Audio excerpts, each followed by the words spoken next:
భగవద్గీతలో శ్రీకృష్ణుడు ఒక పాయింట్ చెప్పాడు. జాలి చూపించకూడని వాళ్ళ పట్ల జాలి చూపించకూడదు. జాలి చూపించకూడని వాళ్ళ పట్ల ఎవడైనా సరే జాలి చూపిస్తే వాణ్ణి కూడా చితక్కొట్టాలి. ఇది శ్రీకృష్ణుడు భగవద్గీతలో చెప్పాడు. అమిత్ షా గారు అదే పాటిస్తూ ఉన్నారు. చూడండి, వీడియోలో లేటెస్ట్ గా పద్మ అవార్డుల ఫంక్షన్ లో ఏం జరిగిందో నేను మీకు వివరణ ఇస్తాను.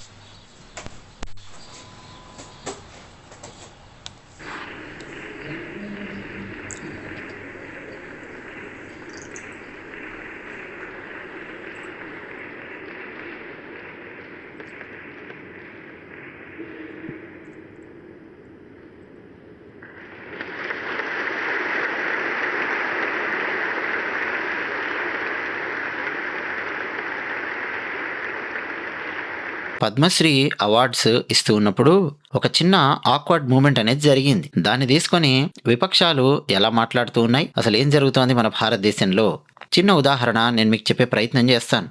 స్క్రీన్ మీద చూడండి. ఆయన పేరు అనిల్ కుమార్ రస్తోగి. వయస్సు 80 సంవత్సరాలకు పైనే ఉంటుంది. ఆయనకు పద్మశ్రీ అవార్డు ఇచ్చారు. ఎందుకు ఇచ్చారు?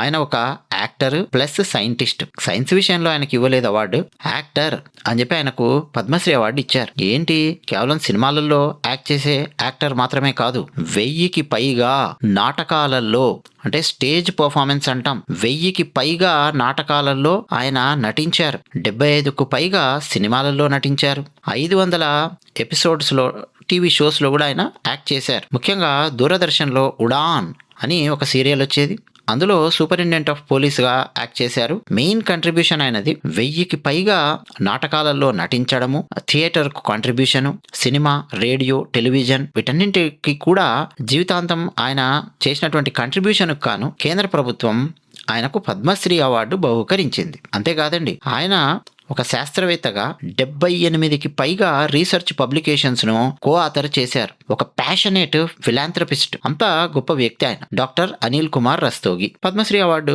ఎవరిస్తారు? రాష్ట్రపతి గారు ఇస్తారు. కానీ ముందుగా ఆ అవార్డు తీసుకునే వాళ్ళు నడుచుకుంటూ వచ్చేటప్పుడు మధ్యలో మంత్రులు అలాగే ప్రధానమంత్రి కూర్చొని ఉంటారు కదా, నమస్కారం పెట్టుకుంటూ వస్తారు. వచ్చి అలా వెళ్ళి ద్రౌపది ముర్ము గారి దగ్గర అవార్డు తీసుకుంటారు. ఈయన వచ్చేటప్పుడు మోదీ గారి దగ్గరికి వచ్చారు. మోదీ గారి దగ్గరకు వచ్చి ఆయన నమస్కరిస్తూ ఉన్నారు. మోదీ గారు షేక్ హ్యాండ్ కోసం చేయి ముందుకు చాపారు, కానీ ఈయన షేక్ హ్యాండ్ ఇవ్వలేదు, నమస్కారం పెడుతూ ఉన్నారు. ఆ తర్వాత వెంటనే మళ్ళా ద్రౌపది ముర్ము గారి దగ్గరికి వెళ్ళారు, అవార్డు తీసుకున్నారు, వెళ్ళిపోయారు. ఇది జరిగింది. అయితే టిఎంసి పార్టీకి చెందిన మామూలుగా స్పోక్స్ పర్సన్స్ ఉంటారు కదా, వీడు రాజ్యసభ ఎంపీ కూడా ఒకప్పుడు, ఇప్పుడు ఉన్నాడో లేదో తెలియదు కానీ వీడి పేరు సాకేత్ గోఖలే. టిఎంసి పార్టీ యొక్క స్పోక్స్ పర్సన్ వీడు దీన్ని పోస్ట్ చేస్తూ, ఏది ఆ యాక్టర్ నమస్కారం పెడుతూ రావడము, మోదీ గారు షేక్ హ్యాండ్ కోసం చేయి ముందుకు చాపడము, ఒక చిన్న ఆక్వర్డ్ మూమెంట్ లాగా ఒకటి ఉంది. మన జీవితాలలో కూడా చాలా సందర్భాలలో నడుస్తూ ఉంటుంది కదా. ఒక్కోసారి టక్కున ఎదుటి వాళ్ళు షేక్ హ్యాండ్ కోసం చేయి చాపుతారు, మనం నమస్కారం పెడతాం. లేదు, మనం షేక్ హ్యాండ్ కోసం చేయి చాపుతాం, నమస్కారం పెడతారు. సర్వసాధారణంగా జరిగేది. దీన్ని ఈ టీఎంసీ వాడు పెడుతూ ట్విట్టర్లో మోడీస్ ఈవెంట్ మేనేజ్మెంట్ ఫెయిల్ అని లాఫ్ సింబల్స్ పెట్టాడు. చూడండి ఒకసారి. నాకు కూడా ఒక్కసారి అండి కామెంట్ సెక్షన్లో కొన్ని విషయాల్లో రాస్తూ ఉంటారు, మనం సీరియస్ విశ్లేషణ ఇవన్నీ ఇస్తూ ఉంటాము. ఆ టైంలో కావాలని లాఫ్ సింబల్స్ ఇలా పెడుతూ ఉంటారు కొన్ని పార్టీలకు చెందినటువంటి వాళ్ళు. లాగి పెట్టి ఒకటి పీకాలనిపిస్తుంది, కొడితే పళ్ళు మొత్తం రాలిపోవాలి, అంత ఇరిటేషన్ వస్తుంది ఇలాంటి అడ్డగాడిదలను చూస్తే. పద్మశ్రీ అవార్డు ఇస్తూ ఉన్నారండి.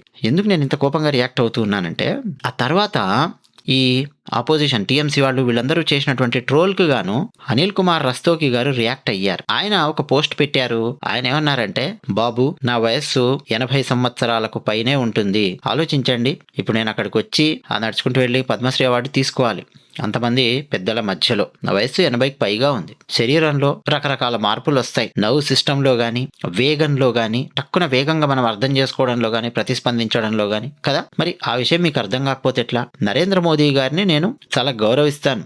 అసలు ఈరోజు భారతదేశంలో నరేంద్ర మోదీ గారు తప్ప మరి ఇంకెవ్వరు కూడా ప్రధానమంత్రిగా అంత అద్భుతంగా దేశాన్ని నడపలేరు. అలాంటి గొప్ప వ్యక్తి నరేంద్ర మోదీ గారు. ఆయనను ఈ కాంటెక్స్ట్లో, నా కాంటెక్స్ట్ని తీసుకొని వచ్చి ఆయనను విమర్శించడం అనేది కరెక్ట్ కాదు.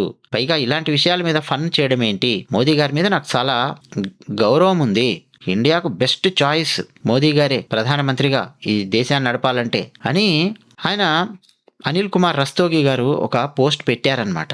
సో ఇదంతా ఒకసారి మీరు ఆలోచించండి. 80 సంవత్సరాల వయస్సు, అంతకన్నా పెద్ద వయస్సు ఉన్నటువంటి ఒక వృద్ధుడు అక్కడ ఢిల్లీకి వెళ్ళి అక్కడ పద్మశ్రీ అవార్డు తీసుకోవాలి కదా. మన బాడీలోనే చాలా మార్పులు వస్తూ ఉంటాయి కదా ఏజ్ పెరుగుతున్న కొద్దీ. అర్థం చేసుకోవడంలో కొంచెం స్పీడ్ అనేది కొంచెం తగ్గుతుంది, వినడంలో కొంచెం ఇబ్బంది ఉండొచ్చు, చూడడంలో ఇబ్బంది ఉండొచ్చు, చేతులు కదిలించడంలో ఇబ్బంది ఉండొచ్చు, నడవడంలో ఇబ్బంది ఉండొచ్చు. మన మూమెంట్స్ లోపల ఆ సెన్సరీ ఆర్గాన్స్ లో, ఆ మూమెంట్స్ లో కొంచెం తేడాలు వస్తాయి కదండి. ఆ విషయాన్ని అర్థం చేసుకోకపోతే ఎట్లా? అందుకే అండి టీఎంసీ వాళ్ళ మీద ఇష్టం వచ్చినట్టుగా కోడిగుడ్లు కొట్టేసి సన్మానిస్తూ ఉన్నారు. కావాలంటే నేను మీకు ఒకటి రెండు చూపిస్తాను, చూడండి ఒకసారి సరదాగా.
చూసారా అడోడో తెలుసా?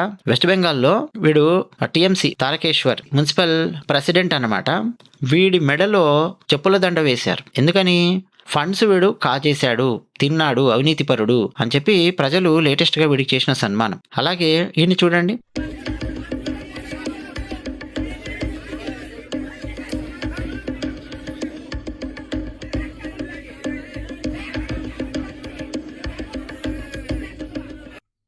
పొద్దున్నే కోడిగుడ్లు బ్రేక్ఫాస్ట్లో తింటారు జనరల్గా అలవాటు ఉన్నటువంటి వాళ్ళు కదా. వీడికి మంచి ఫ్రెష్ బ్రేక్ఫాస్ట్ నెత్తి మీద కోడిగుడ్లు కొట్టి సన్మానిస్తూ బ్రేక్ఫాస్ట్ కూడా పెడుతున్నారు. ఎవడీడు?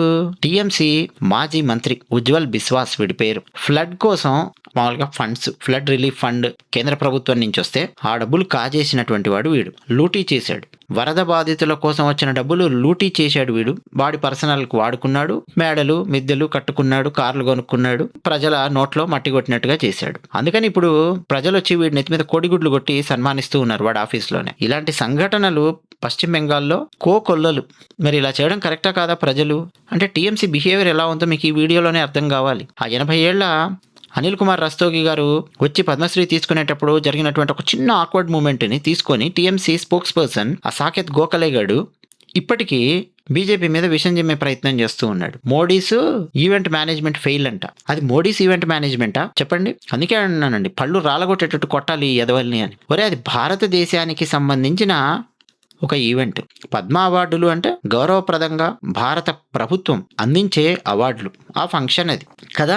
ఆ ఫంక్షన్ అందరిది, మొత్తం భారతదేశానికి సంబంధించిన ఫంక్షన్ అది, అవునా కదా? ప్రైవేట్ ఈవెంట్ కాదు అది. మరి అందులో ఏమైనా తిండి పెట్టలేదా? ఎవరికైనా వచ్చిన వాళ్ళకి అకామిడేషన్ ఇవ్వలేదా? చెప్పండి. బెస్ట్ టీచర్ అవార్డు తీసుకోవడానికి కొంతమంది వెళ్తూ ఉంటారు. కావాలంటే కనుక్కోండి, మన దగ్గర ఉన్న వాళ్ళు ఎవరినన్నా. వాళ్ళకి టికెట్లు బుక్ చేసి ఢిల్లీకి తీసుకెళ్ళి అక్కడ బెస్ట్ టీచర్ అవార్డ్స్ ఇస్తుంటారు కదా, మీరు అడగండి కావాలంటే. అలాంటి అవార్డ్స్ వచ్చినటువంటి వాళ్ళని కుటుంబంతో సహా వెళ్ళొచ్చు. మరి భర్తకు అవార్డు వస్తే మీ భార్య ఒక్కతే రావాలండి, మీ పిల్లలు రావద్దండి, ఇలా ఎవరు అన్నారు. లేదు, భార్యకు అవార్డు వస్తే టీచర్గా మీ ఆయన ఒక్కడో వస్తే సరిపోతుందండి, లేకపోతే ఇంకెవరు రావద్దండి, ఇలా అన్నారు. భార్య పిల్లలు ఉంటే అందరూ, 3 పిల్లలు ఉన్నారనుకోండి, పెద్ద పెద్ద పిల్లలు ఉన్నారనుకోండి, ఇంజనీరింగ్ చదివే పిల్లలు, మెడిసిన్ చదివే 5 మందికి టికెట్లు వేస్తారు, తీసుకెళ్తారు, అకామిడేషన్ ఇస్తారు చక్కగా ఢిల్లీలో. కేంద్ర ప్రభుత్వం అలా చూసుకుంటుంది. పద్మ అవార్డు కార్యక్రమం చేస్తూ ఉంటే అందులో జరిగే పోనీ లోపమా, తప్ప, నేరమా, ఘోరమా కాదు. మన మనం కూడా కొన్నిసార్లు పెళ్లిళ్లకు వెళతాం. ఫ్రెండ్ ఉంటాడు, షేక్ హ్యాండ్ ఇస్తుంటాం వాడికి. వాడి బ్రెయిన్ ఎక్కడో ఉంటుంది, పెళ్లి కొడుకే అనుకోండి, షేక్ హ్యాండ్ ఇస్తుంటాం మనం. కాన్స్టెంట్ గా వాడి దగ్గర వచ్చి ఫోటోలు దిగుతూ ఉంటారు. ఆ పక్క నుంచి వాడి సిస్టర్ ఏదో వచ్చి చెవిలో చెప్తుంటుంది, వాడి తల్లి వచ్చి ఏదో చెప్తుంటుంది, ఇంకెవరో ఏదో చెప్తుంటారు, పెళ్లి కూతురు ఏదో మధ్యలో మాట్లాడుతుంటుంది. ఆ సంతోషంతో పాటు ఒక రకమైన టెన్షన్, ఆ ఎగ్జైట్మెంట్ ఇవన్నీ కూడా ఉంటాయి కదా పెళ్లిలో. సో మనం షేక్ హ్యాండ్ ఇవ్వడానికి చేయి ముందుకు చాపినప్పుడు అతను షేక్ హ్యాండ్ ఇవ్వకుండా మామూలుగా నవ్వుతూ మాట్లాడుతున్నాడు అనుకోండి, లేదు నమస్తే పెట్టాడు, లేదు మనం నమస్తే పెడితే అతను షేక్ హ్యాండ్ కోసం ముందుకు చాపాడు, ఆ షేక్ హ్యాండ్ మిస్ అయింది అనుకోండి, దాన్ని ఇంత పెద్ద సీన్ లాగా చేసి భారత ప్రధానమంత్రిని విమర్శించే ప్రయత్నం చేయడము ఎంతవరకు కరెక్ట్ చెప్పండి? ఇలాంటి అడ్డగాడిదలు ఉన్నారండి మన దేశంలో. అందుకే అమిత్ షా గారు తొక్కిపారేస్తున్నారు ప్రతి పార్టీని. ఈ విపక్ష పార్టీలు ఉన్నాయి కదా, అడ్డంగా నిలువుగా ఎట్లా పడితే అట్లా చీల్చి పారేస్తున్నారు. టీఎంసీ పార్టీని అందుకే చీల్చేశారు. అసలు బతికి కట్టనివ్వకూడదు ఈ విపక్ష పార్టీలను, ఇలాంటి నీచులను అని డిసైడ్ అయ్యారు అమిత్ షా గారు. అందుకే శ్రీకృష్ణుడు లాగా మడుగులో దాక్కున్నా సరే దుర్యోధనుడిని బయటికి రప్పించి మరీ తొడలు ఇరక్కొట్టినట్టు ఇలాంటి నీచత్వం ఉన్న విపక్ష పార్టీలను వెతికి వెంటాడి అవకాశం తీసుకొని ఒక్కొక్కడిని విరక్కుమ్మేస్తున్నారు. అసలు ఆ పార్టీ నామరూపాలు లేకుండా చేస్తున్నారు అమిత్ షా గారు. అర్థమవుతుందా మీకు? అది విషయం.